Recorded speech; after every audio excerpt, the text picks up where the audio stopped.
अम्मा बाद। आज जश्न यौम जमहूरिया के इस मौके पर चंद बातें आपके सामने अर्ज करना चाहता हूँ।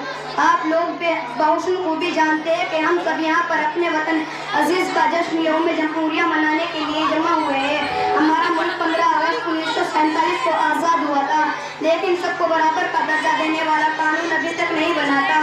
कौमी रहनुमाओं ने मिलकर एक दस्तूर साज कमेटी तैयार की।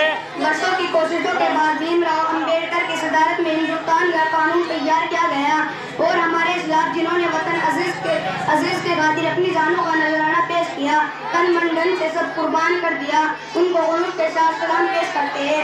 सदर मोहतरम, हमारा फर्ज बनता है कि हम उनकी कुर्बानियों को ज़ाया न करें, बल्कि मुल्क हिंदुस्तान को जुल्म व दहशत से पाक रखे और बुजुर्गों की कोशिशों को याद करते रहे, जिन्होंने अजीम कुर्बानियाँ देकर हमारे लिए ये वतन बनाया है। अब मैं अपनी तकरीर शार पर खत्म करता हूँ। मिली नहीं है हमें ये अर्ज इन तोहफे में, जो लाखों दीप बुझ गए थे चिराग रोशन हुआ। अस्सलामु अलैकुम व रहमतुल्लाहि व बरकातुहू।